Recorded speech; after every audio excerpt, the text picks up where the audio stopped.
Good morning, all of you. I am Neeta Sharma from Leal Public School, Bikaner, your Hindi teacher. आज हम हिंदी व्याकरण एवं रचना में chapter number 16 वचन को पढ़ेंगे। कल हमने अपने चैप्टर नंबर 15 लिंग परिवर्तन पढ़ा था।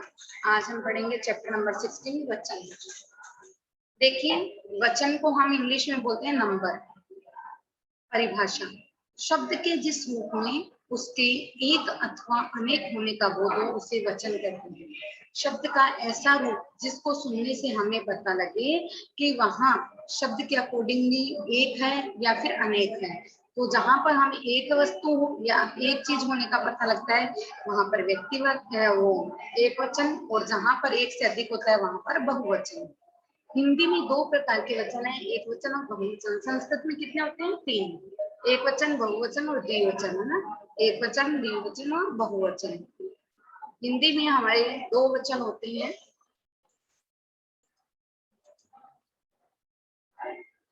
देखिए, एक वचन शब्द के जिस रूप से उसके संख्या में एक होने का बोध हो उसे एक वचन कहते हैं। जैसे खीरा, पतंग, पुस्तक, गाड़ी, केला आदि। बहुवचन शब्द के जिस रूप से एक से अधिक व्यक्तियों अथवा वस्तुओं का बोध हो उसे बहुवचन कहते हैं। देखिए, शब्द के जिस रूप से एक से अधिक व्यक्तियों अथवा वस्तुओं का बोध हो उसे बहुवचन कहते हैं।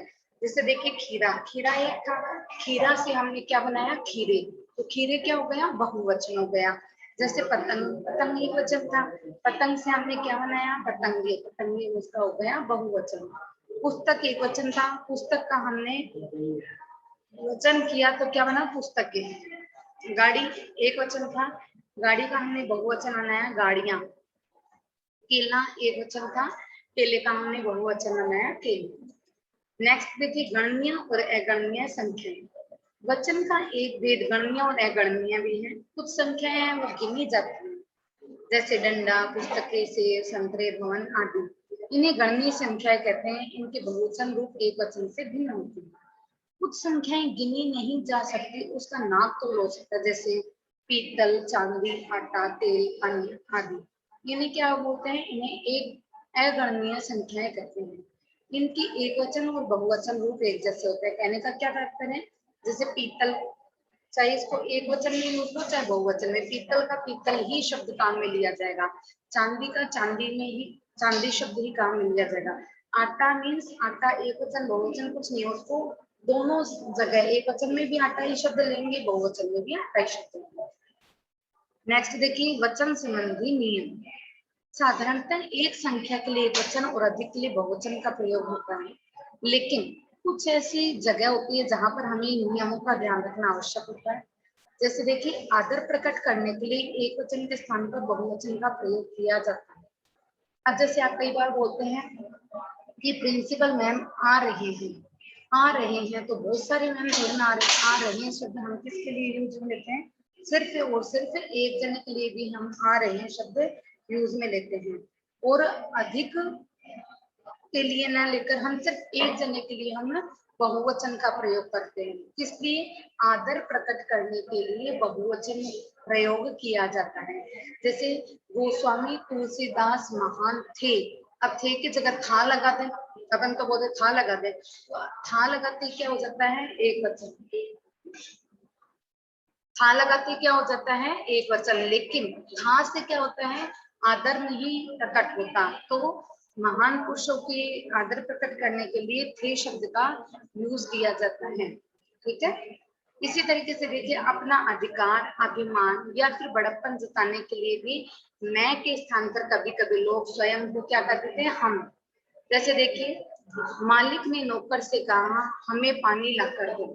अब मालिक ने स्वयं को आदर प्रकट किया, अभिमान दिखाया, बड़प्पन दिखाया कि तुम नौकर हो मेरे सामने और मैं तुमसे तुम्हारा मालिक हूँ। तो वहां पर भी मैं के स्थान पर क्या प्रयोग किया जाता है? हम। ठीक है। मालिक ने नौकर से कहा हमें पानी ला कर दो। इसी तरीके से कई बार बच्चे बच्चे क्या कोई भी कह देते हैं कि जैसे आप बोल देते ना कई बार कि मैम हम कल आए नहीं थे, हम तो मतलब आप अकेले नहीं आए थे, हम का मतलब वहां अकेले से ही है, एक वचन से ही है। लेकिन किसी चीज के लिए हम अपने स्वयं के लिए सम्मान देने के लिए अभिमान या बड़प्पन, सम्मान, अधिकार कुछ भी समझ लीजिए आप, तो वहां पर भी हम क्या प्रयोग में ले लेते हैं, बहुवचन के प्रयोग में ले लेते हैं। कुछ संज्ञा शब्द सदा बहुवचन में प्रयुक्त होते हैं। ये चीज आप ध्यान रखना, एग्जाम में आती है इस तरीके की चीजें कि ऐसे शब्द बताइए जो हमेशा बहुवचन में प्रयुक्त होते हैं। जैसे देखिए लोग, लोग में कितने भी लोग हो सकते हैं, ठीक है, तो वो हमेशा बहुवचन में प्रयुक्त होएगा। दर्शन शब्द हमेशा बहुवचन में प्रयुक्त होगा। मैंने भगवान के दर्शन कर लिए बोलते हैं, मन कर लिया नहीं बोलते। प्राण, प्राण भी हमें उसके प्राण निकल गए, गया नहीं बोलते, उसका प्राण निकल गया, उसका प्राण निकल गया ऐसे नहीं बोलते, गलत हो जाता है वहां सेंटेंस। तो उसके प्राण निकल गए तो बहुवचन में प्रयुक्त होगा बाल। बाल शब्द हमेशा बहुवचन में प्रयुक्त होगा। होश, उसको तो होश ही ना रहे, या उसके तो होश ही उड़ गए, होश उड़ गया नहीं बोलते, होश उड़ गए बोलते, तो वो बहुवचन में प्रयुक्त होगा। आंसू, हस्ताक्षर, ये सब क्या है, बहुवचन में प्रयुक्त होती है। नेक्स्ट देखिए, कृपया अपने आंसू पोंछ लीजिए, डालिए, भय से मेरे प्राण ही निकल गए। उसके बाल झड़ते हैं, उसका बाल झड़ता है, ऐसे नहीं बोलते बाल झड़ता है, मीन्स एक ही बाल थोड़ा ना झड़ता है, बाल झड़ते हैं, तो यहाँ पर क्या होगा, बहुवचन होगा। नेक्स्ट देखिए, आजकल लोग सीधे मुंह बात तक नहीं करते, आज माता के दर्शन हुए। आजकल तू एक वचन सर्वनाम अपमान हेतु या अत्यंत छोटे या अत्यंत प्रिय के लिए ही प्रयोग किया जाता है। सम्मान के लिए तो के स्थान पर क्या प्रयोग करने लगे, तुम। जनता, वर्षा, पानी, दूध, आग, पुलिस, भीड़ आदि शब्द सदा एक वचन में प्रयुक्त होते हैं। ध्यान रखिएगा, एक वचन जनता है वो हमेशा एक वचन में प्रयुक्त होगी। वर्षा हमेशा एक वचन में प्रयुक्त होगी। वर्षा, वर्षा आ गई, वर्षा शुरू हो गई, वर्षा शुरू हो गए कभी नहीं बोलते ना अपन, वर्षा शुरू हो गई, ठीक है।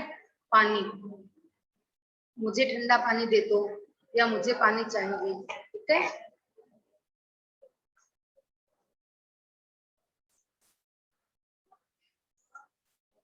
नेक्स्ट देखिए, उससे गर्म दूध दे दो, मकान को आग ने घेर लिया, पुलिस आई तो भीड़ एकत्रित हो गई। ये सारे शब्द क्या हैं, ये सारे शब्द सदा एक वचन में प्रयुक्त होने वाले हैं। नेक्स्ट देखिए, कुछ एक वचन शब्द गण, लोग, जन आदि समूहवाचक शब्दों के साथ जोड़कर बहुवचन के रूप में प्रयुक्त होते हैं। अब अपन अध्यापक शब्द है, अध्यापक शब्द को अगर बहुवचन में बनाना हो तो अध्यापक गण, अध्यापक गण का मतलब क्या होता है, पूरे समूह के लिए बोल देते हैं हम, तो वो समूहवाचक शब्दों के लिए बहुवचन के रूप में प्रयुक्त होते हैं। नेक्स्ट देखिए, मजदूर लोग अपने अपने काम पर जाएं, प्रजा जन अनुशासन का महत्व समझे। प्रजा जन यानी प्रत्येक प्रजा में सारे जन, तो पूरे समूह के लिए प्रयुक्त होता है, तो वो बहुवचन में प्रयुक्त हो जाता है। जैसे एक वचन शब्द ना गण, लोग, जन, ये समूहवाचक शब्दों के साथ मिल जाते हैं और उसको बहुवचन का रूप दे देते हैं। जिन शब्दों के साथ जाति, दल, सेना, समूह आदि आते हैं उनका प्रयोग एक वचन में हो सकता है। जैसे मनुष्य जाति, वो स्त्रियों का सम्मान करना चाहिए, तो मनुष्य जाति के एक वचन में प्रयुक्त हो गए क्योंकि उसके साथ में हम मनुष्य संज्ञा में जातीय शब्द लेंगे। जन समूह है, छात्र दल, थल सेना, ये क्या होगा, एक वचन। भाववाचक संज्ञाएं एक वचन में प्रयुक्त होती है, भाववाचक शब्द है वो हमेशा एक वचन में प्रयुक्त होंगे। धातुओं का बोध कराने वाली जातिवाचक संज्ञाएं एक वचन में प्रयुक्त होती है, जैसे सोना, चांदी, लोहा, मैंने बताया था ना कि बहुवचन ना रूप, एक वचन रूप सब एक समान होते हैं कि ये हमेशा एक वचन में प्रयुक्त होती है। नेक्स्ट देखिए, एक साथ दो संज्ञाएं आने पर बाद वाली संज्ञा को ही बहुवचन बना दिया जाता है। जैसे भेड़ बकरी, तो भेड़ बकरियां, नाम साथ साथ में आते ना, तो उनका बहुवचन बनाते समय जो लास्ट वाला जो है उसको लड़के लड़कियां, अपन बोलते लड़के लड़कियां, लड़का, लड़के लड़कियां, यहाँ लगा देते हैं उसमें, नर नारियां, है ना, पुरुष स्त्रियां, इस तरीके से। वचन बदलने के नियम, नीचे लिखे वाक्य देखिए, उनके पास कारें हैं, वे कारों पर सवार हैं, अनेक लड़के जा रहे हैं, अनेकों लड़कों ने जाने का कार्यक्रम बनाया, इन वाक्य में कार, कारों, लड़के, लड़कों बहुवचन के रूप में। अंतर यह है कि कारें और लड़के विभक्ति रहित हैं, जबकि कारों और लड़कों में विभक्ति सहित है। अतः बहुवचन दो प्रकार के होते हैं, एक में तो विभक्ति लगाते हैं अपन, दूसरा विभक्ति नहीं लगाते हैं। तो कार यहाँ पर हो गया कारों, लड़के लड़कों, को शब्द आ गया ना, कर्ता ने कर्म को, तो जहां पर कारक सहित विभक्ति का, के, को विभक्ति चिन्ह लग जाते हैं वहां पर वचन है वो विभक्ति सहित हो जाते हैं, और जहां पर विभक्ति नहीं लगती वहां पर विभक्ति रहित हो जाती है। तो वचन तो हम बहुत छोटे थे तब से पढ़ते हुए आ रहे हैं, बस आपको इतनी चीज का ध्यान रखना है कि कौन से शब्द हमेशा एक वचन में प्रयुक्त होंगे और कौन से बहुवचन में।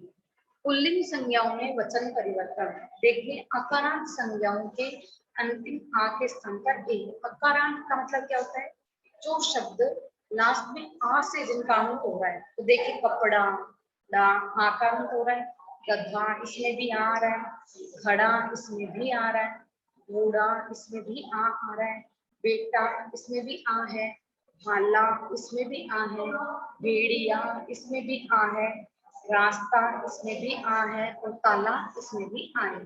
तो इनको परिवर्तित करते समय इनमें क्या लगा दिया जाता है, एक। जैसे कपड़ा का कपड़े, गधा गधे, घड़ा घड़े, घोड़ा घोड़े, बेटा बेटे, भाला भाले, भेड़िया भेड़िए, रास्ता रास्ते, ताला ताले।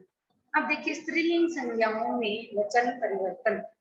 ए को ए अकारांत स्त्रीलिंग संज्ञाओं के अंत में आने वाले ए को ए बना देते हैं। जैसे अकारांत संज्ञाएं होंगी जो लास्ट में ए से अंत होने वाली, अगर उनका बहुवचन हमें बनाना है तो क्या कर देंगे हम, ए के ऊपर चंद्र बिंदु। लेकिन हमेशा ध्यान रखिएगा, ए के ऊपर चंद्र बिंदु लगाते समय वो चंद्र बिंदु है वो किसमें चेंज हो जाती है, अनुस्वार में।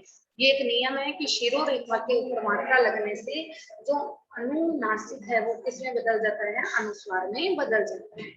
देखिए आंख से क्या बना, आंखें, तो ख के ऊपर ए की मात्रा तो लगा दी हमने, पर जो चंद्र बिंदु है वो क्या बन जाएगा, अनुस्वार। इसी तरीके से देखिए कलम, कलमे, किताब, किताबें, गाय, गाय, पुस्तक, पुस्तक, बहन, बहन, बात, बातें, बोतल, बोतलें, कार, कारें। अब देखिए ई को या में बदलना। देखिए जाति, जाति, जातियां, तिथि, तिथियां, राशि, राशियां, लिपि, लिपियां, शक्ति, शक्तियां, पंक्ति, पंक्तियां। अब देखो ई को जहां पर लास्ट में बड़ी ई आ रही है उसको इया बनाना, यानी छोटी ई। हमेशा ध्यान रखना, यहाँ अगर लग रहा है जहां पर भी, वहां पर अगर मात्रा बड़ी है तो उसको हमें छोटी कर देना।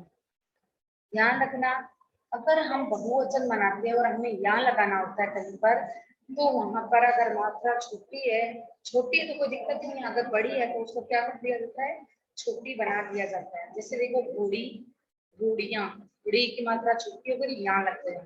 टोपी, टोपियां, थाली, थालियां, नदी, नदियां, बेटी, बेटियां, लड़की, लड़कियां। एक चीज और देखिए, इससे ऊपर जस्ट ऊपर वाला है उसमें भी यहाँ लगा हुआ था, लेकिन उसमें क्या चेंज था, उसमें पहले से ही सारे जो शब्द है उसमें छोटी की मात्रा लगी हुई थी, इसलिए हमें सिर्फ यहाँ लगा है। यहाँ पर ये ध्यान में रखना है कि मात्रा हमारी बड़ी लगी हुई है और इसको हमें चेंज करते हुए क्या लगाना है, यहाँ लगा देना, मात्रा क्या कर देना, छोटी। नेक्स्ट देखिए,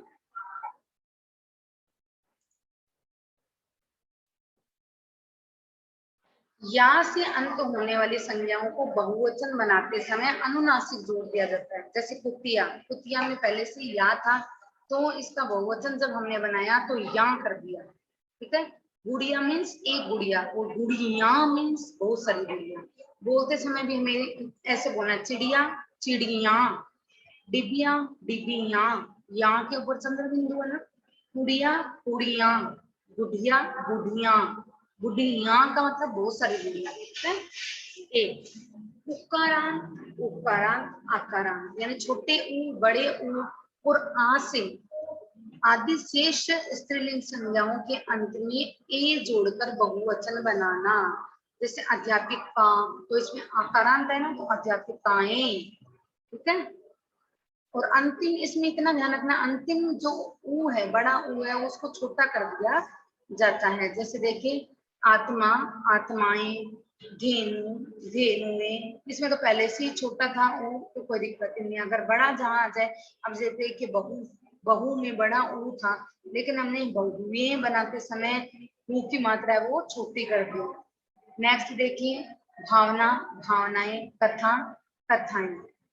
अब हम करते हैं विभक्ति सहित संज्ञाओं को बहुवचन बनाते हैं, ठीक है। ओ का समावेश, संज्ञाओं के अंतिम ए या आ के स्थान पर ओ हो जाता है। जैसे खरबूजा का क्या बन जाएगा, खरबूजों, घर, घरों, घोड़ा, घोड़ों, बंदर, बंदरों, बूढ़ा, बूढ़ों, मूर्ख, मूर्खों।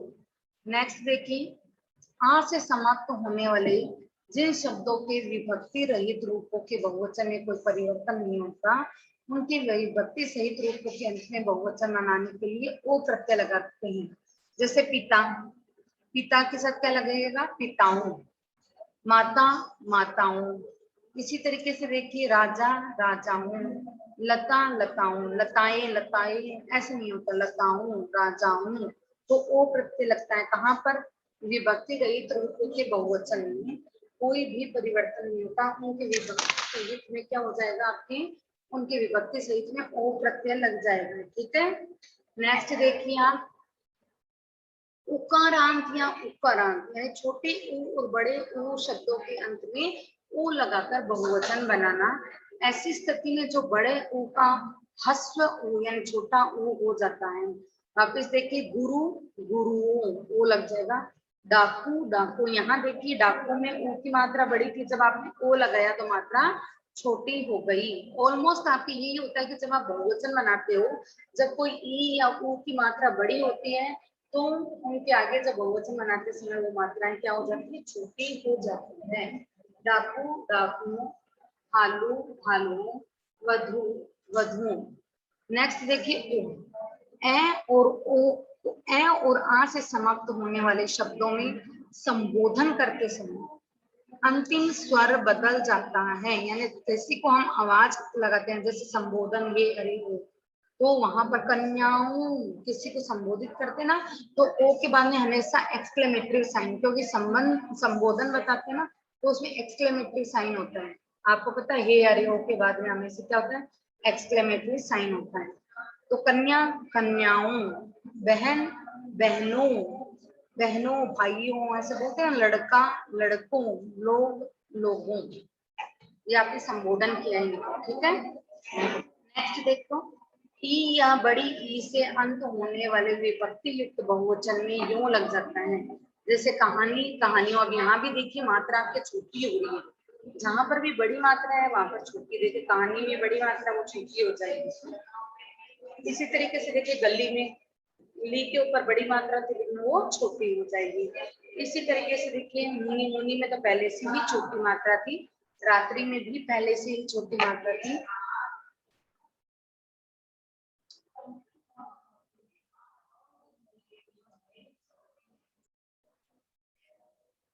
इसी तरीके से देखिए यो, संबोधन करते समय इकारांत और उकारांत शब्दों में यो का प्रयोग हो जाता है।